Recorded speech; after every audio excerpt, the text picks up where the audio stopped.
Recording is now in progress. I didn't do that.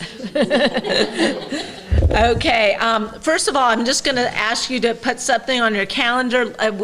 Historically, we've had a Sunday school Christmas party. Obviously, we didn't have one last year. I know a lot of you guys are not here, but we have it on a Sunday, early evening, December 13th. So put it on your calendar, and we ask people to bring stuff, we make the meat and the drinks, and so we'll give you more detail, but just going forward, it's December 12th. Yes. December 12th. Is that the Sunday? Okay, thank you. December 12th. We'd love to see you. Okay, so review from last week. We're on James. We're going to do James chapter 3. James was written, they believe, in 45 AD. It was 15 years after the resurrection, 5 years before the Jerusalem Council, when they came to grips with the idea that this was more than just for Jews, it was also for Gentiles. This was the first book written in the New Testament. It was written to disperse Jewish believers. And something to remember, and we'll see it again and again while we're looking at chapter 3, is that the way James writes, he uses examples. He uses contrasting good and bad and right and wrong.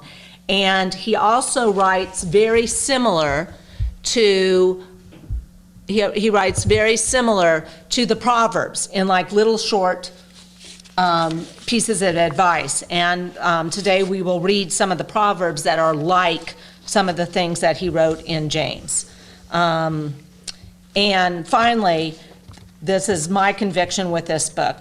The book of James is a great time for self-examination and not to use to judge others. Do you want to give some words of wisdom before I start on James 3? No. Okay. James 3. So James 3 is about the power and the responsibility of the tongue. And I'm going to start with James 3, verse 1. Not many of you should become teachers, my brothers, because you know that we who teach will be judged more strictly. We all stumble in many ways. If anyone is never at fault in what he says, he is a perfect man, able to control his whole body. And so that's what Mary was going to start last week when Jean said no, but it seemed to flow in. Don't let many of you become teachers, because we who teach will be judged by a stricter standard, basically. And that's the fact. That's exactly what I was talking about with that thing next door. And that's what she hit me with. And I guess she was right to. But first of all, I think it's pretty obvious about why that's true. But there's something that happens I want to bring up over in Matthew 23. Jesus is about to go into Jerusalem for the last time. And he gives this speech about the Pharisees. Woe to you, Pharisees, you hypocrites, you whitewashed tombs. I mean, he's really brutal. But right up near the top, starting at verse 5, it's Matthew 23, verse 5. He talks about how all their deeds are done for men to see. They love the places of honor at banquets. Talking about these leaders, the Pharisees, the Sadducees. They love their place of honor, the chief seats in the synagogues, the greetings in the marketplaces, and the title rabbi by which they are addressed. And a rabbi is a teacher, but it kind of got to be known as sort of a great person. It was an honorific, a title. And he was saying how the Pharisees just love to be called that. They love to, like a peacock. But then the next thing, and somehow I've never noticed this before, that's the beauty of doing this. He says, but you are not to be called rabbi, for you have one teacher. You are all brothers. And do not call anyone on earth your father, for you have one Father who's in heaven. And then, I love this, nor are you to be called instructors, for you have one instructor, the Christ. The greatest among you shall be your servant. For whoever exalts himself will be humbled, and whoever humbles himself will be exalted.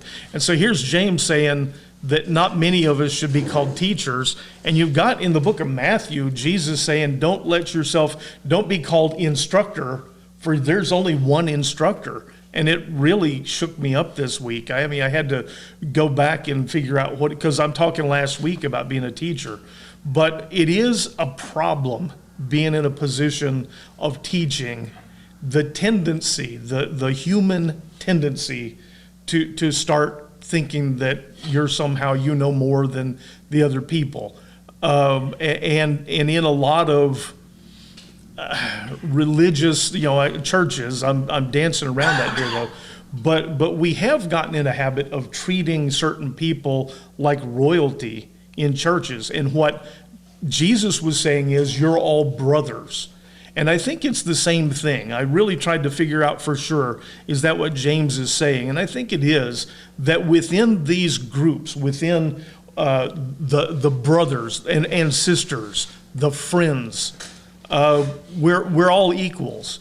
And it's an important thing to keep in mind. It really is. It's one of the reasons why I miss this Zoom thing doesn't allow us as much interaction.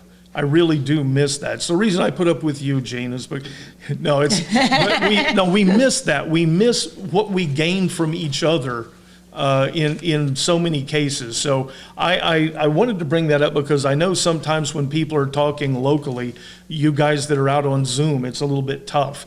But I think it's important for us to do that, to have that interaction with each other. It's also a little contrary to the way we have been raised in education. Yes. Discussion is a good thing. Yeah. And if you can persuade me to your point of view, good. And if you can't, that's okay. At least I heard you. And then I make my own choices whenever I can. But we have that teacher, no question about it. We have one master, but where is Joe Doe supposed to pick that up? Other than In the Iranian Bible, Yeah. The red letter law, we don't have that history the Jews had. And they lived the Old Testament. We certainly haven't, so we have to read what they said about what was happening. Yeah. Well, we learn from each other. I do want to say quickly, though, that in that last of those, he says that we'll be judged more strictly. We all stumble in many ways. And so he's talking to people there who would be teachers. And he says, you know what? We all stumble in many ways, Mary and I included. And he says, if anyone is never at fault in what he says, he's a perfect man, able to control his whole body. And that's sort of almost, I don't know about sarcastic tongue, but he's telling them the opposite of that. He says if anyone never stumbles in what they say, well, they're perfect and able to, and there is no one like that.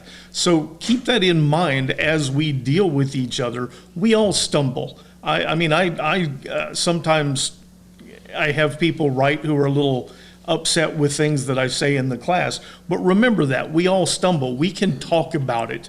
We can, we can deal with each other as equals and talk about it rather than if I make and I do, and when I stumble, I would certainly appreciate a little bit of understanding when that happens. And one of the things, we stumble in many ways, and the example they give us is in what we say.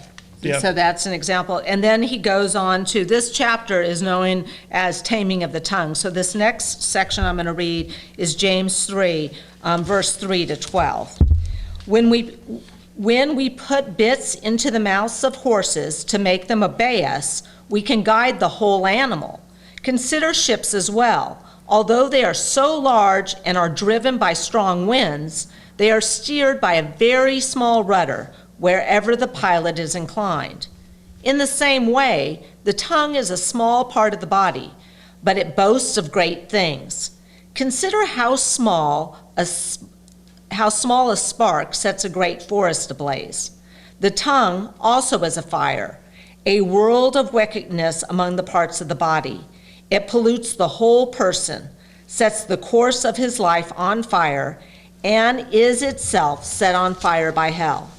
All kinds of animals, birds, reptiles, and creatures of the sea are being tamed and have been tamed by man. But no man can tame the tongue. It is a restless evil, full of deadly poison. With the tongue we bless our Lord and Father, and with it we curse men who have been made in God's likeness. Out of the same mouth come blessing and cursing. My brothers, this should not be. Can both fresh water and salt water flow from the same spring? My brothers, can a fig tree grow olives or a grapevine bear figs?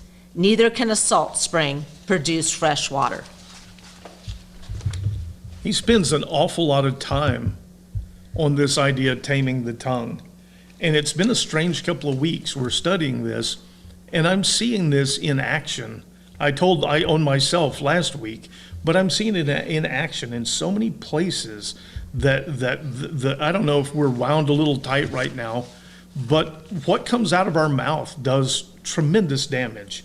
And I do see a lot of people that are ready to be angry about anything, everything at the drop of a hat. And it does do a lot of damage. So I don't know, James, I think, is probably right. And when he talks about how, just a little bit in a horse's mouth controls this giant animal, and the little rudder on a ship steers this gigantic, multi-ton vessel, the tongue does an awful lot. I mean, he says it boasts of great things, but it causes a lot of the problems that we deal with.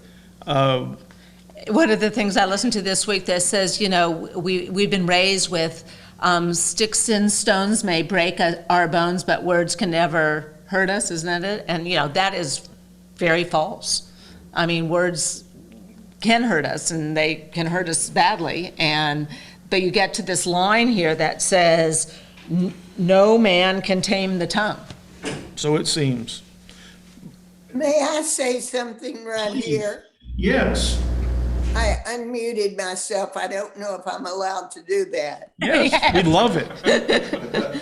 I always say when there's a lot of controversy going on, the group of people talking about multiple subjects and whatnot,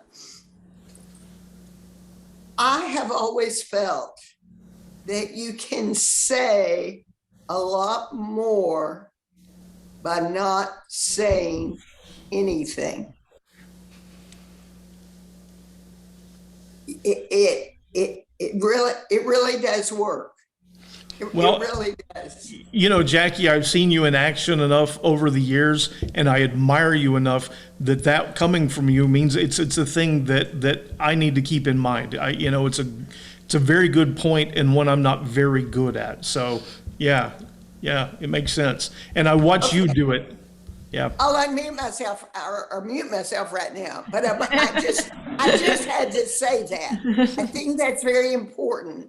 And Were you saying that? I have to think about it. Were you saying that specifically at me because I don't do it well?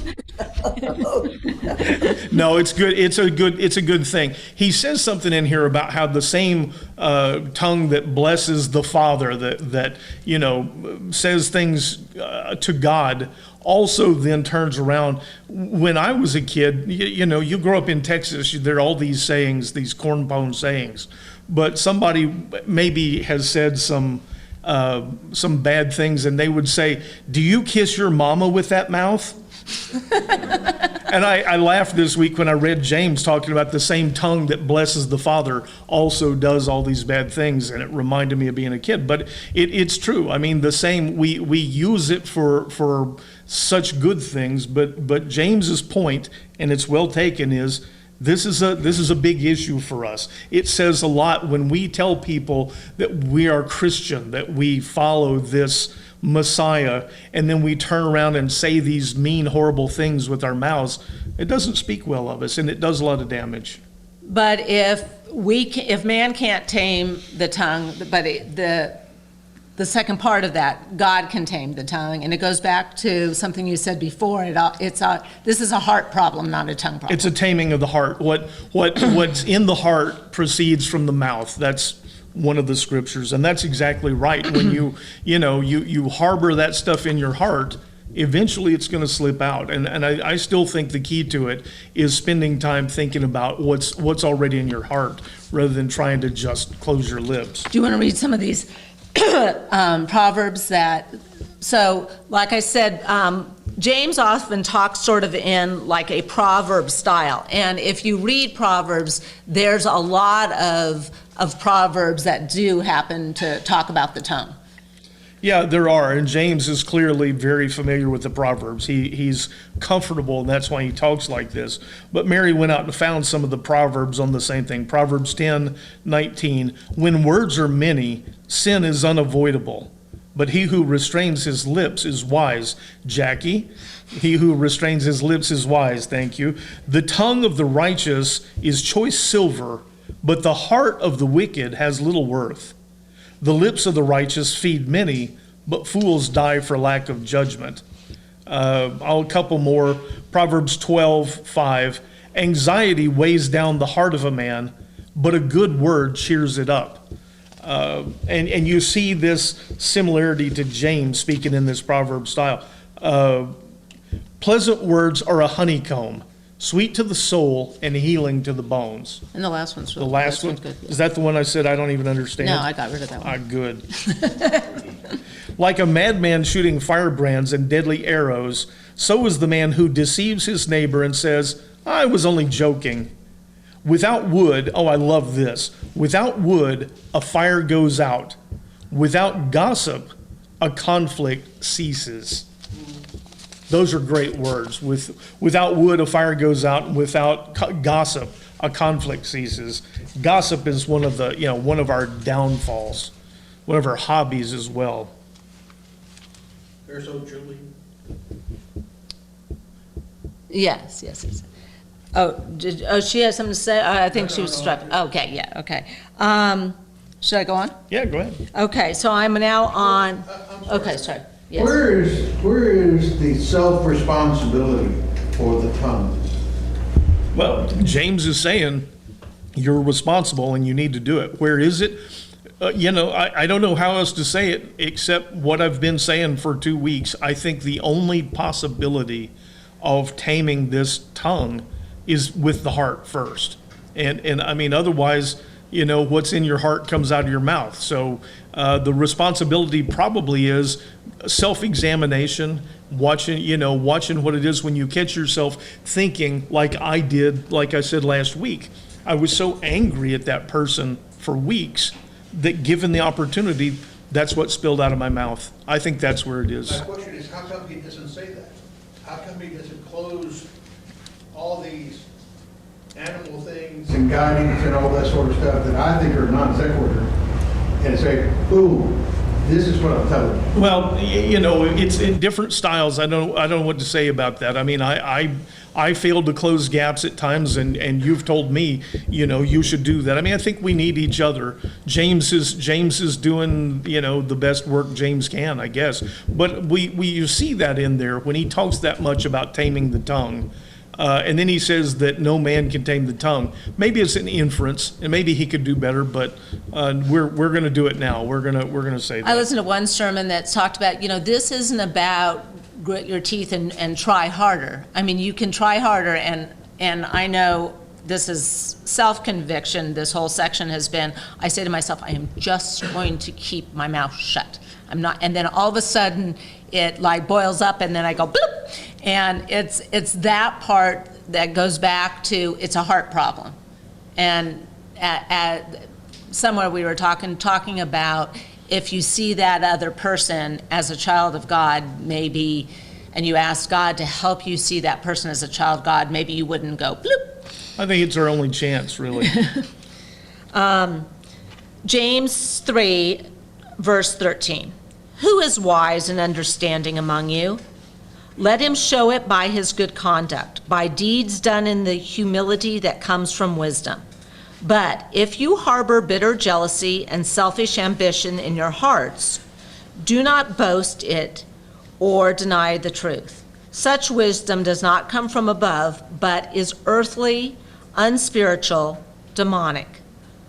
For where jealousy and selfish ambition exist, there will be disorder and every evil practice. But the wisdom from above is first of all pure, then peace-loving, gentle, accommodating, full of mercy and good fruit, impartial and sincere. Peacemakers who sow in peace reap the fruit of righteousness. I think that James, I think I've misjudged James to some extent over the years, because James talks a lot about works, but he is saying if we are to be who we claim to be, if we're going to try and live up to this grace we've been given, what we do matters. You can call that works, you can call it anything you want to. I had the conversation with somebody this week about this class, about works versus faith. And I always go back to the thief on the cross next to Jesus. And he believes, he confesses, he says this is the very Son of God. And Jesus says, it's your faith. Today you'll be with me in paradise. That man never had a chance to do any good works after that. But those of us who have time, it's a good thing for us to do. Is it necessary to be with, in the kingdom of God? No, but it's what we're supposed to be. And so James is telling us, I think a lot of the time, that's what we should be about. And I've probably judged him wrong, but he describes wisdom, and I probably, just for the sake of time, won't go deep into the difference between intelligence and wisdom. But there's a great gap between that. And sometimes knowing something can be a very smart thing, but it takes wisdom, like Jackie said, to keep your mouth shut. You don't have to correct somebody just because you may know the truth. It's not always wise. And I have, I've struggled with that my whole life. But he does talk about this wisdom that comes from man. And he mentions jealousy.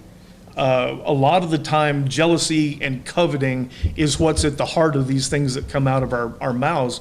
But he says the wisdom from above is, first of all, pure. I don't know how to get to that, but the next, you go from there, peace-loving. And that is, he's saying this is one of the signs that what's in your heart is from God. Peace-loving, gentle. And we looked at that word that it's gentle, and it has a lot to do with justice. And I'm going to interrupt you just for a second. Two things. If you've got different translations, these words are translated differently. But these are basically 8 characteristics of heavenly wisdom, or wisdom that is not earthly wisdom. And this gentle, one of the best, one of the commentaries calls it sweet reasonableness. And I just think that's a beautiful way to talk about gentle. Go Is ahead. it okay for me to talk about Terry even though she's not here? Yes, I think so. So Terry Bamonte's not here, but we're going to She's talk not about it here. because we're going to say something nice. I'll beg for forgiveness if I've done the wrong thing. But Terry was the city attorney here in town. And I was down there I don't remember why I was down there. Julie's traffic accident. Oh, Julie had a traffic accident. But I'm waiting in line, and Terry is talking to a guy who was in trouble for not having insurance, for driving and not having insurance. And the guy starts, and you can't help but overhear. And the guy talks about, I just bought the car, and the first thing I did was call my agent and get a binder on it or whatever. And he sounded like he was making it up. He really did. I mean, it sounded like an excuse. And then Terry was so good about that. And she says, well, do you have anything now that shows that? And he goes, oh, well, it's out in my glove compartment in my truck. And so, and he does not look like a wealthy person, okay? He looks like and we're all judging. All of us sitting here listening to this. He goes out to the truck and comes back in, and he doesn't have it. He says, I don't know, it wasn't in my glove box. And we're all rolling our eyes. We're all saying the same word, guilty. And we had all looked at this story that this guy had concocted. And Terry got one of her assistants to actually go call the agent. And she came back and she goes, oh no, he really has insurance. And he has since that day. And that example, what she did, it would have been so easy to look at, and we all did. I did, because the story sounded like he was making it up. and he went to his glove compartment. But she looked for justice. She gave the guy if you want to call it a benefit of a doubt, but I think he probably was poor, and we judged based on that he probably hadn't spent the money.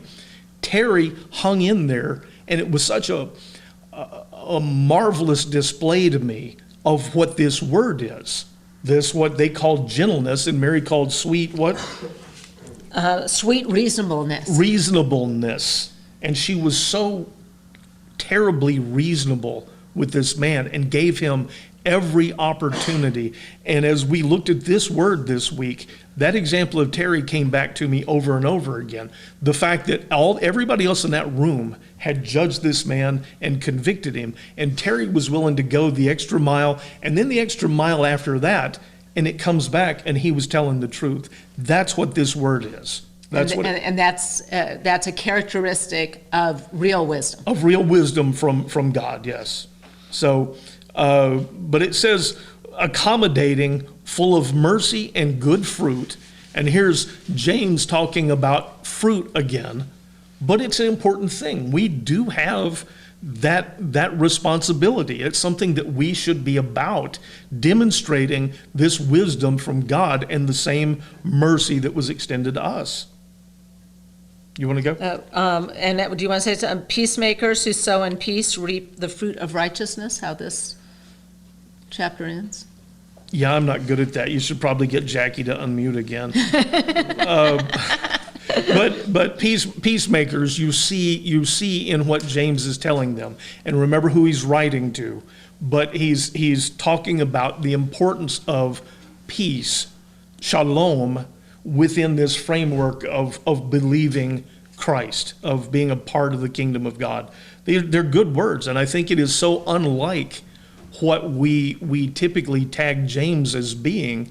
I think people abuse James. If you really look at what he says, he may not be as guilty as we think.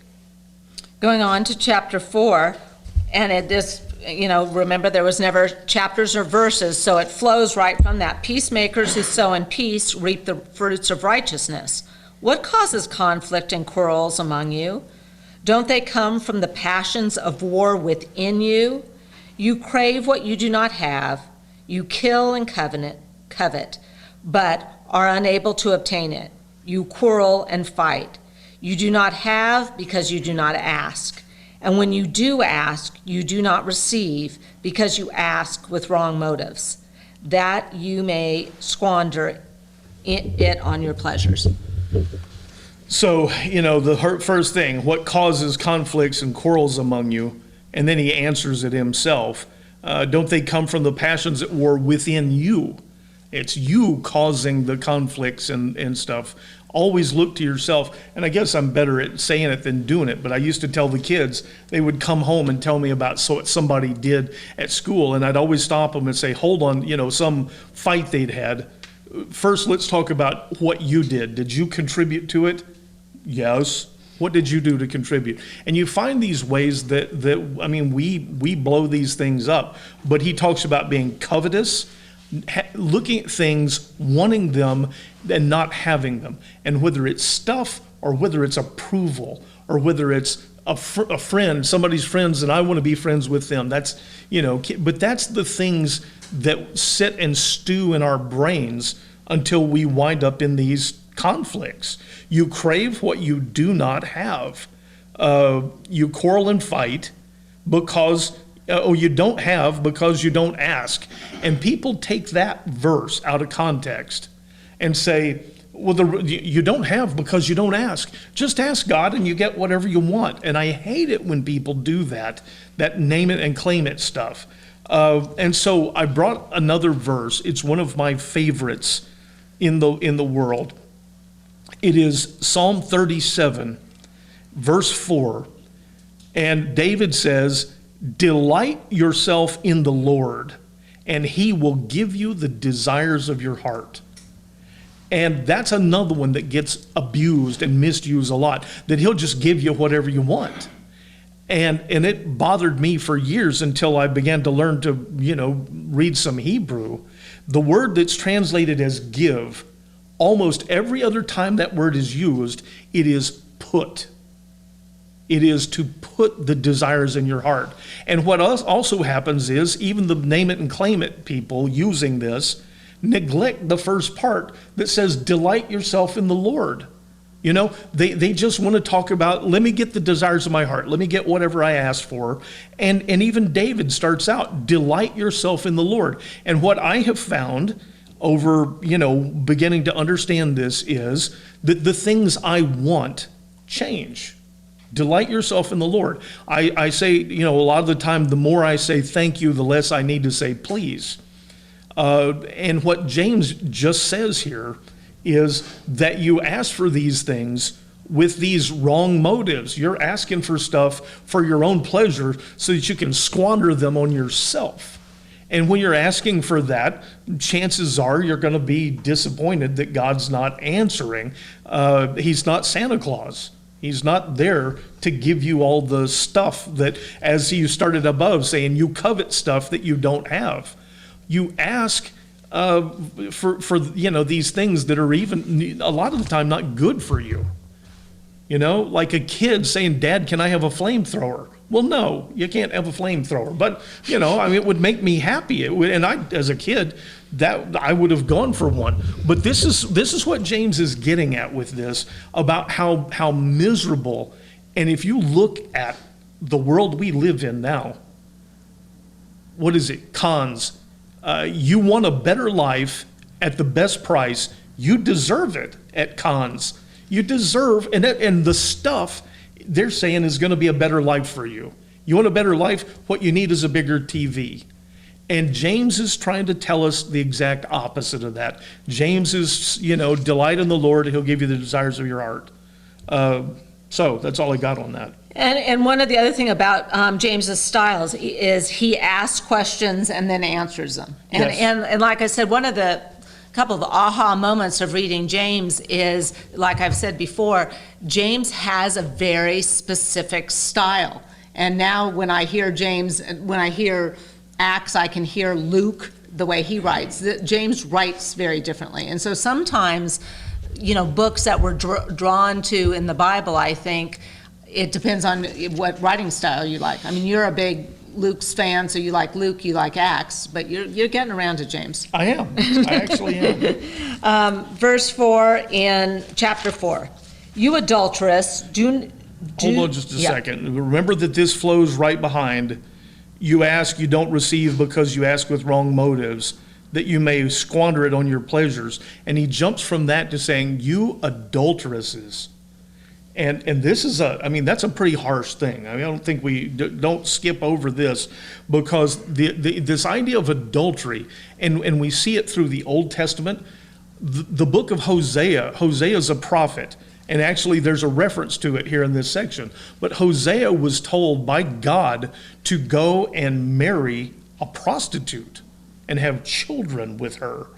And it is this horrific thing, and Hosea feels like, what did I do to deserve this? But it was a message to Israel that you have gone out after other gods. You have left me and gone like adulteresses after these other things. And this flows right on the heels of asking for things that you're going to squander on your own pleasures.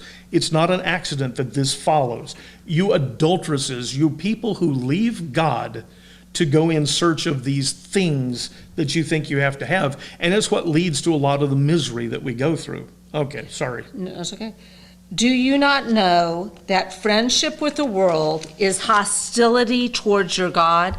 Therefore, whoever chooses to be a friend of the world renders himself an enemy of God. Or do you think the scripture says without reason that the spirit he caused to dwell in us yearns with envy, but he gives us more grace? That is why it says, God opposes the proud, but gives grace to the humble. So first of all, that line about the spirit he caused to dwell within us yearns with envy, that's directly from Hosea. Probably worth a little side note. Close to half of everything in the New Testament is either a direct quote or a strong reference to the Old Testament. Close to half of it. Some people say more than half, but it is a large portion. That's from Hosea. But there's something I want to pay attention to here, because we look at a lot of commentaries when we study. What happens with this piece? Surely all of you have heard this before, where someone says, we are in the world, but not of the world, right? You've heard that statement. And James says, do you not know that friendship with the world is hostility towards God? And that comment gets abused and misused once again. Remember, Jesus went and ate with tax collectors and what they were called sinners, all of these people. Friendship with the world, let me read it again. Do you not know that friendship with the world is hostility towards God? Do not take that as meaning don't be friends with people who aren't Christian or who aren't like you. It's the exact opposite.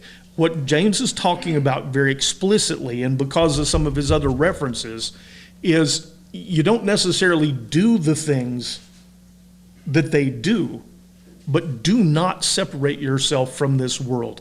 Do not separate yourself from people using stuff like this. We're in the world, but not of the world. We may not do, the things that the tax collectors did, Jesus would not have participated in, but he certainly did not separate himself from those people. He got in trouble with the good people because he ate with them. He made them part of his life. And that is one of the big abuses of this and some other verses like it. Friendship with the world, you know what he's talking about. There are things that go on that are not consistent with who we claim to be and who we should be as followers of Christ. Never take that to mean separate yourself from the people. Don't do that. You want to say something? Yeah. Yes. I'm trying to help my mother find, we don't know who James is in the Latin American Bible. I told her it's after Hebrews and before Peter. Yes. What's his name in the Latin American Bible? I don't know, but James is a Greek version of Jacob. Oh, Jacob, if there's a Jacob, and I will find out this week for sure, because it's a new question to me. Yeah. But it should be, it's like the third, it's Revelation, if you go backwards, it's Revelations, Jude, John 1 and 2, so it's it's very towards the end of the Bible. There is no rule or law that says they have to have things in the same order. Oh, okay. So I don't know, but I'll find out. Gotcha. Do you want to say something about, but he gives us more grace? He caused us to dwell, the last couple of sentences of this section? He references Hosea. Do you think the scripture says, or do you think the scripture says the reason that the Spirit he caused to dwell within us yearns with envy, but he gives us more grace. He gives us strength to not behave this way. That's really all it is. I mean, we have a source to overcome or to be better than that. And that's what he says, God opposes the proud, but gives grace to the humble. And there's a clue for some other things that are going to come in through James, is this idea of humility. Verse 7, submit yourself then to God. Resist the devil, and he will flee from you. Draw near to God, and he will draw near to you. Cleanse your hands, you sinners, and purify your hearts, you double-minded. Grieve, mourn, and weep. Turn your laughter to mourning, and your joy to gloom. Humble yourselves before the Lord, and he will exalt you.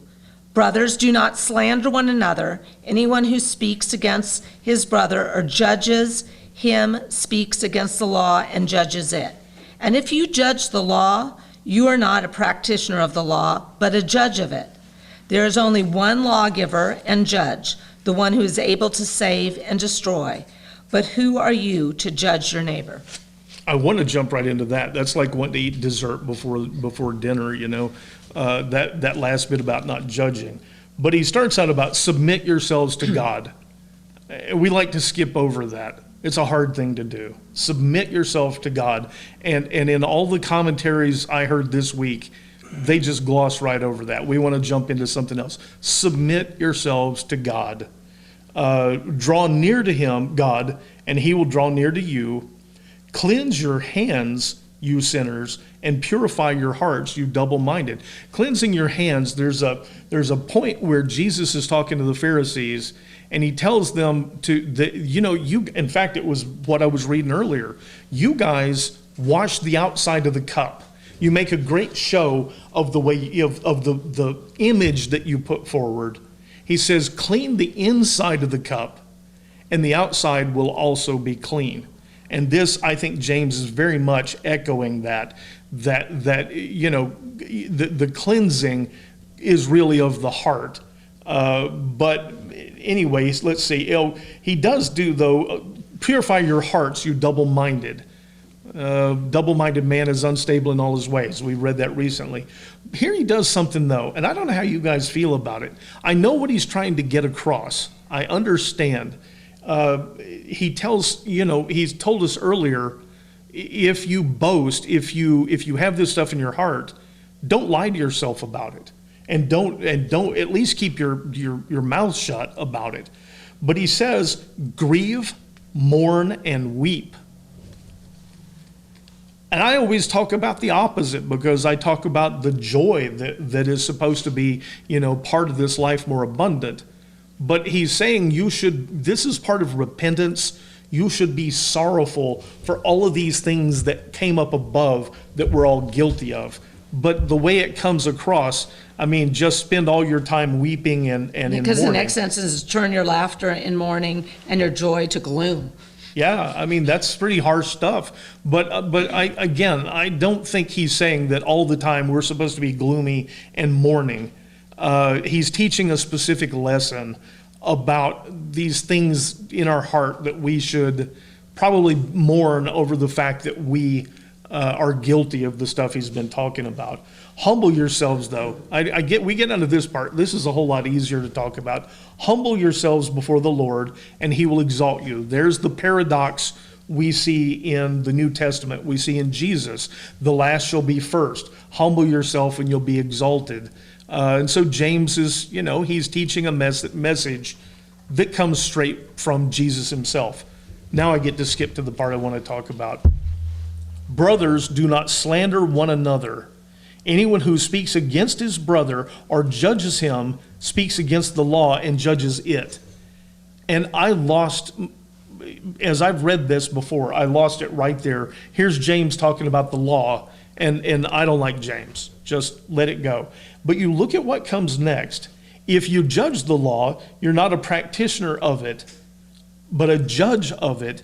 And what he's really teaching here, what he's trying to teach these Jews that he's writing to, is you're guilty under the law too. It's the same message Jesus taught, that the law makes you guilty.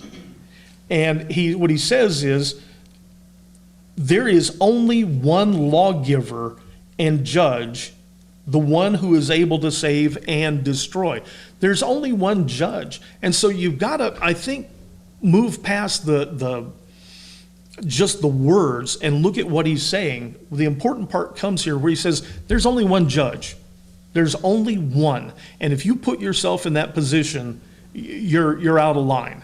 There's only one judge and lawgiver. And if you want to make yourself responsible for the law, if you want to act like you're the one who gets to decide about the law, you're already guilty. There's one judge, only one. And I love this last thing because he ties together humbleness. Submit yourselves to God. Humble yourselves before the Lord, and he will exalt you. Wait a second. The one I really want to get to is, who are you to judge your neighbor? He's going through all of this and saying, if you're judging, you're guilty under the law. You're guilty by the act of judging someone. And he says, who are you to judge your neighbor? And what we see with James so often is that people use it to be very judgmental. They want to talk about works, and they want to look at other people and say, I don't think you believe because you're not doing enough good works.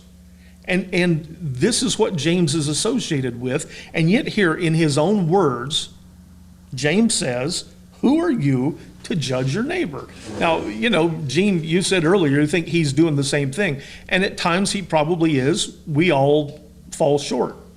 But James is not telling us all this stuff so that we can apply it to someone else. James is telling this so that we can apply it to ourselves.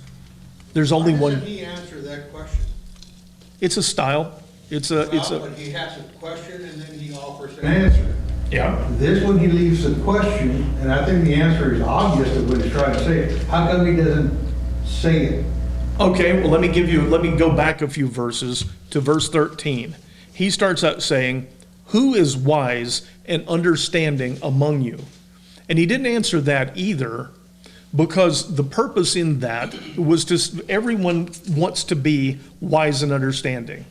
And he's speaking to people saying, who among you is wise and understanding? And we all would go, well, yeah, I'd like to think that I am. And what he does then, instead of a direct answer, he says, let him, and I will say him or her, it's jumping out at me this week, but let that person show it by his good conduct. He does this technique of asking a question, and there's times where he throws the answer in. But I think if you look at this last one, who are you to judge your neighbor? That's supposed to be a conviction. You're supposed to look at yourself and think, oh yeah, who am I to judge my neighbor? I don't think he needs to pile on by saying you shouldn't be doing that. The question itself is sort of almost an accusation. There's even geez, I'm going to get this wrong. I'm not going to go there. But it's a question that the answer is supposed to be so obvious that you don't have to answer it. You need to answer that for yourself. I need to answer it for myself. Who am I to judge my neighbor? And I think it's sufficient. And so that's where I get for this week this idea of the book of James is a book of self-examination. And I think that's what, even though sometimes people take it away from that, James, I think, says right here, it's self-examination. Come now, you who say, today or tomorrow we will go to this or that city, spend a year there, carry on business, and make a profit. You do not even know what will happen tomorrow. What is your life? You are a mist that appears for a little while and then vanishes. Instead, you ought to say, if the Lord is willing, we will live and do this or that. As it is, you boast in your proud intentions. All such boasting is evil. Anyone who knows the right thing to do, yet fails to do it, is guilty of sin. And this is a conviction on planners. Yeah, you want to take this one? No. So he talks about this idea of saying, we're going to pack up, go to a town, make a bunch of money. It's going to be great. We're going to be there for a year. I'm going to plan a year in advance. And he's saying, you don't even know what's going to happen tomorrow, much less a year from now. We always hear people talk about climate stuff, and they say what's going to happen 50 years from now with the climate, and then someone will say, you can't predict the weather tomorrow, but you're going to tell me what. It's the same sort of idea. And the Muslims tend to preface things that they're going to do. If they say, I'm going to go here tomorrow, they tend to preface it with God willing. If God is willing, I will do this. And is there anything just inherently wrong with saying, I'm gonna go here for a year? What James is trying to convince people is, once again, the heart. What's in our mind, what's in our heart? This idea that we're in control. This is all still part of this thing about humbling yourself, submitting yourself. And when we have this attitude in our mind, in our heart, that I'm in control. I'm going to go here and do this because I am the master of my own fate. We tend to overlook God. We tend to never even consider anything other than our ability to manipulate the world around us and just do whatever we want to do. And it does the act of saying it differently change? No, but it is a reminder. As I said, where the Muslims say, God willing, I will be at your house tomorrow. They do that a lot. But how we speak over time influences what's in our heart as well. It works both ways. And James is simply trying to teach them that it is arrogant to have this idea that we're in control. If you're going to humble yourself before God, if you're going to submit to yourself to God, it's probably very helpful to look at how we speak and realize that what we're really saying is, I'm in control.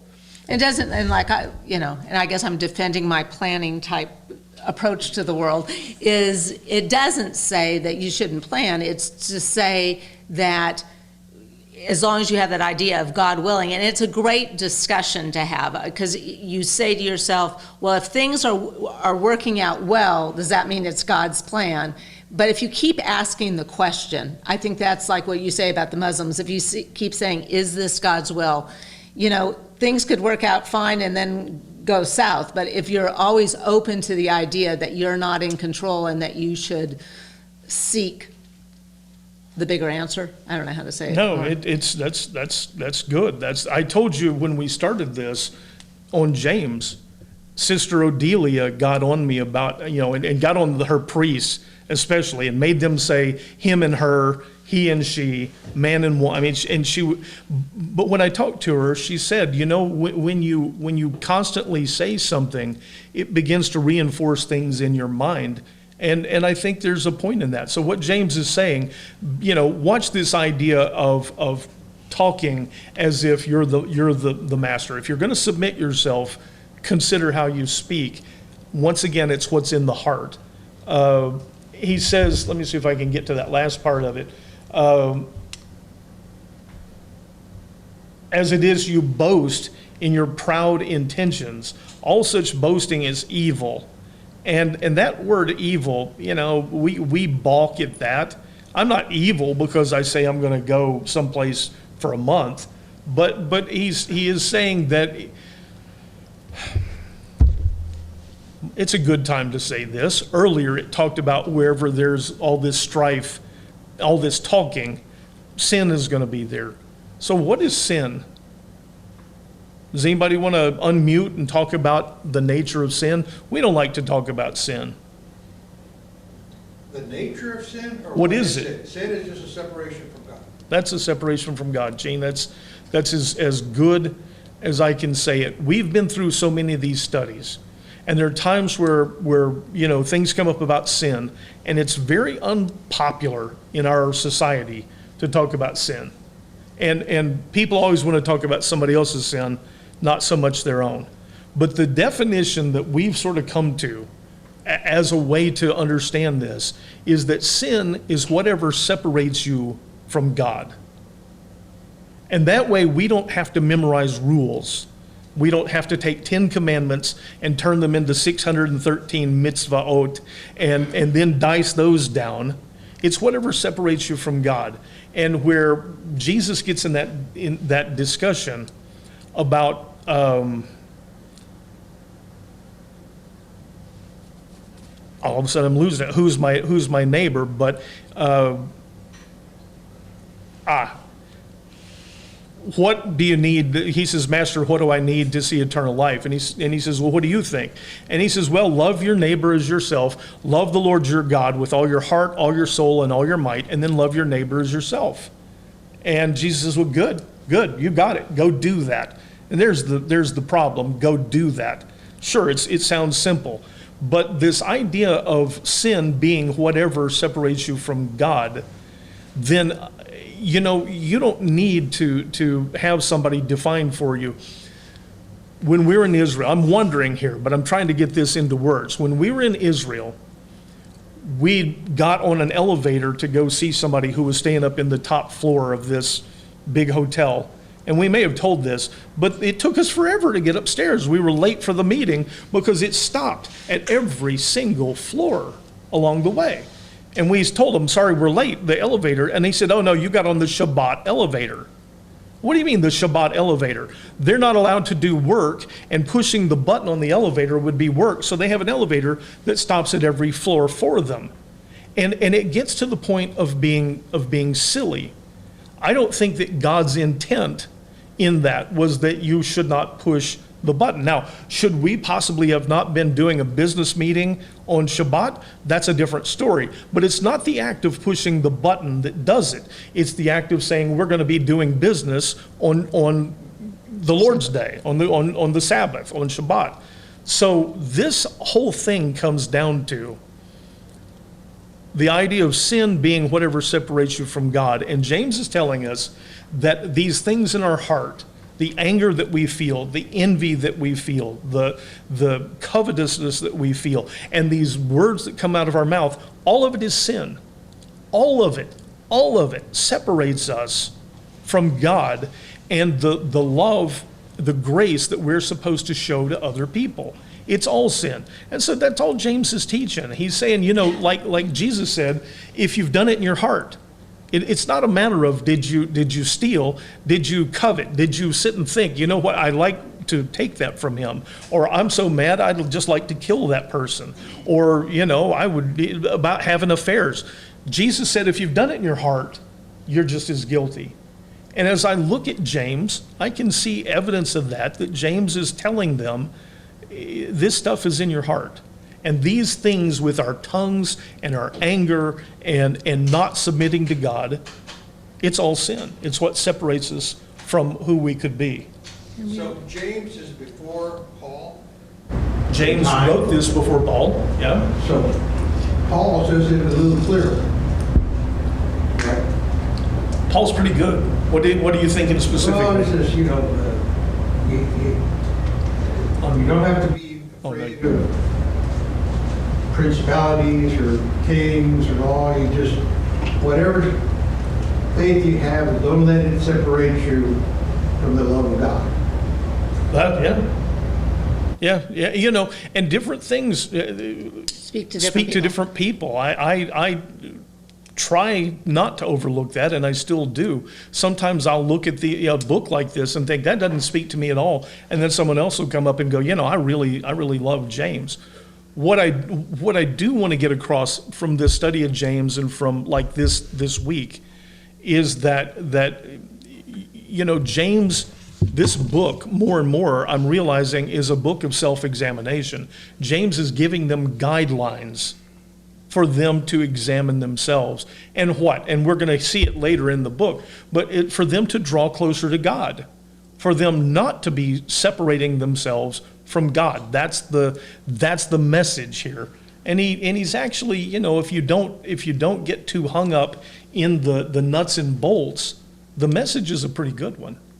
And you know what you said, different books of the Bible speak to different people, and I go back to the Psalms. I didn't like the Psalms at all. I really like the Psalms now.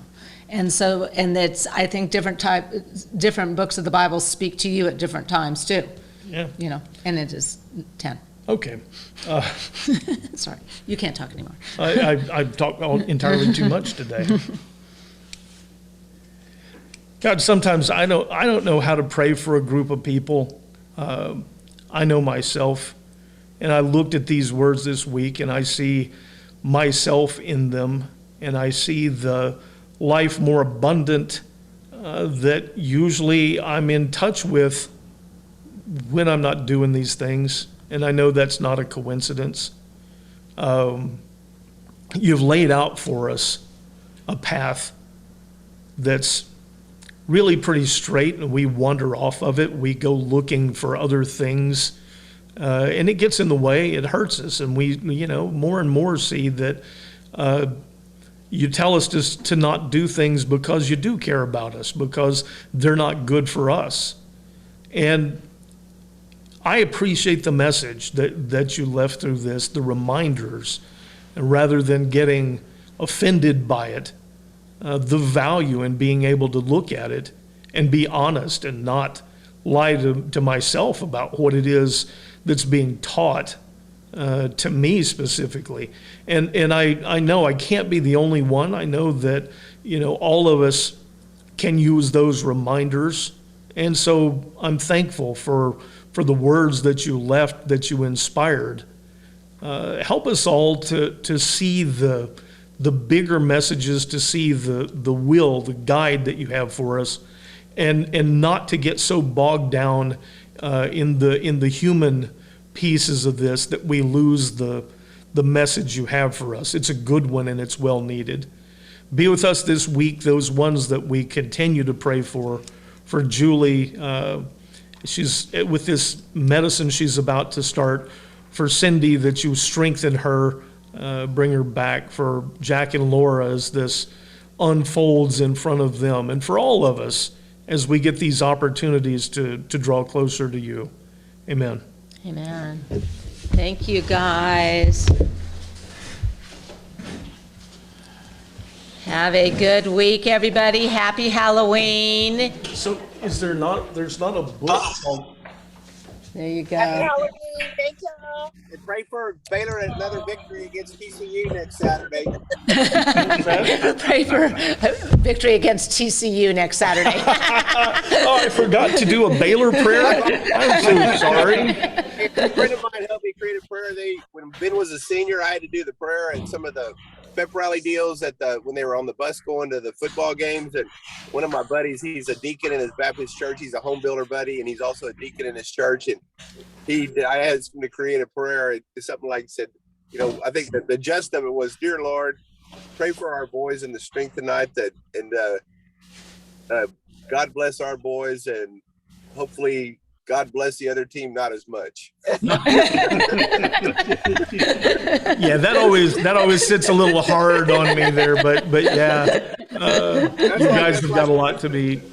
That's like in the movie Patton. He said, "Let me get this straight, General. You want me to create a prayer so we can go kill our fellow men?" He said, "I'm sure if you create the right prayer, it'll be graciously accepted by the Lord." And Maria Puron, I did not see you on there. It's always good to have you with us. It's always, we just love Luis, and anytime you're with us, we appreciate it. I'll try and look for an answer to that question, okay? You guys have a good week and happy Halloween. Enjoy the weather. Bye-bye. Bye, Sherry. See ya. Amen.